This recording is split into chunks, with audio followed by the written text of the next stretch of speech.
अदानी जी की shell companies हैं। 20,000 करोड़ रुपया किसी ने इन्वेस्ट किया। अदानी जी का इंफ्रास्ट्रक्चर बिजनेस है, पैसा किसी और का है। ये जो 20,000 करोड़ रुपए हैं, ये किसके हैं? पार्लियामेंट हाउस में प्रूफ देके, जो मीडिया रिपोर्ट से मैंने निकाला, रिश्ता नया नहीं है, रिश्ता पुराना है। ਕਾਂਗਰਸ ਨੇਤਾ ਰਾਹੁਲ ਗਾਂਧੀ ਨੇ ਸੰਸਦ ਦੀ ਮੈਂਬਰਸ਼ਿਪ ਗਵਾਉਣ ਤੋਂ ਬਾਅਦ ਕਾਂਗਰਸ ਹੈੱਡਕੁਆਰਟਰ ਦੇ ਵਿੱਚ ਪ੍ਰੈਸ ਕਾਨਫਰੰਸ ਕੀਤੀ। ਇਸ ਦੌਰਾਨ ਉਹਨਾਂ ਨੇ ਕਿਹਾ ਕਿ ਮੈਂ ਸੰਸਦ ਦੇ ਵਿੱਚ ਇਹ ਸਵਾਲ ਪੁੱਛਿਆ ਕਿ ਅਡਾਨੀ ਜੀ ਸ਼ੈਲ ਕੰਪਨੀ ਦੇ ਵਿੱਚ 20,000 ਕਰੋੜ ਕਿਸ ਨੇ ਇਨਵੈਸਟ ਕੀਤਾ, ਇਹ ਰਕਮ ਕਿਸ ਦੀ ਹੈ।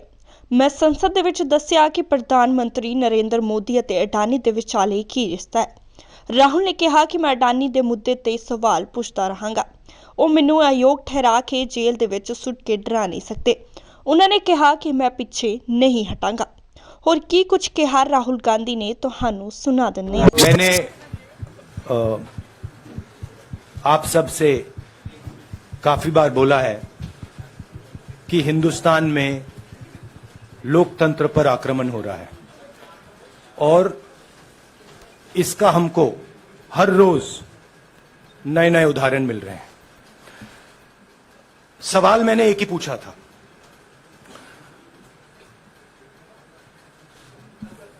फाउंडेशन पे जाता हूं, अदानी जी की शेल कंपनीज हैं। अदानी जी की शेल कंपनीज हैं, उसमें 20,000 करोड़ रुपया किसी ने इन्वेस्ट किया। अदानी जी का पैसा नहीं है, का पैसा नहीं है। अदानी जी का इंफ्रास्ट्रक्चर बिजनेस है, पैसा किसी और का है।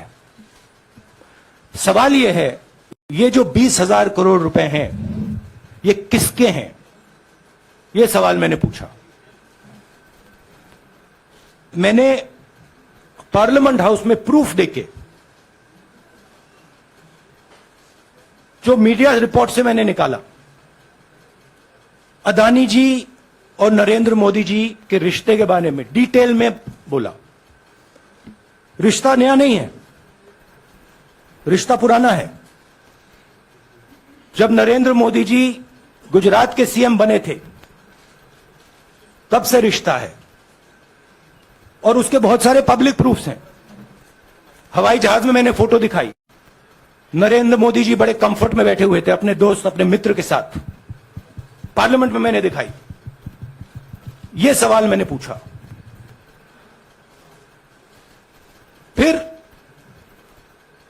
मेरी स्पीच को एक्सपंज किया गया।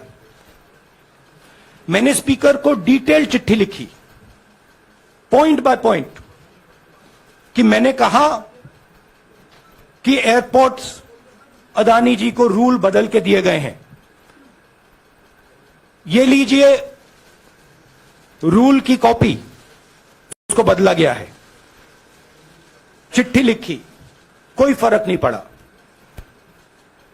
फिर मेरे बारे में मंत्रियों ने पार्लियामेंट में झूठ बोला कि मैंने विदेशी ताकतों से मदद मांगी। मैंने ऐसी कोई बात नहीं की है। मैंने कहा स्पीकर से, मैंने जाके कहा, स्पीकर सर, पार्लियामेंट का नियम है कि अगर किसी मेंबर पर कोई एक्यूजेशन लगाता है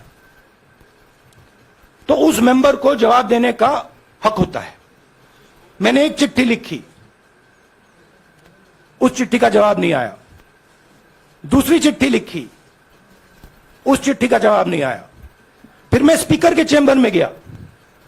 मैंने स्पीकर सर से कहा, स्पीकर सर, ये कानून है, ये रूल है, इन्होंने झूठा आरोप लगाया है, मुझे आप बोलने क्यों नहीं दे रहे हैं? स्पीकर सर मुस्कुराते हैं, कहते मैं नहीं कर सकता। और फिर उसके बाद आपने सबने देखा क्या हुआ। सवाल पूछना मैं बंद नहीं करूंगा। नरेंद्र मोदी जी का अदानी के साथ क्या रिश्ता है और 20,000 करोड़ रुपए किसके हैं, मैं पूछता जाऊंगा, मुझे कोई डर नहीं लगता इन लोगों से। और अगर ये सोचें कि मुझे डिस्क्वालीफाई करके, धमका के, जेल में डाल के मुझे बंद कर सकते, नहीं, मेरी वो हिस्ट्री नहीं है। मैं हिंदुस्तान के लोकतंत्र के लिए लड़ रहा हूं और मैं हिंदुस्तान के लोकतंत्र के लिए लड़ता रहूंगा। किसी चीज से नहीं डरता हूं, यह सच्चाई है।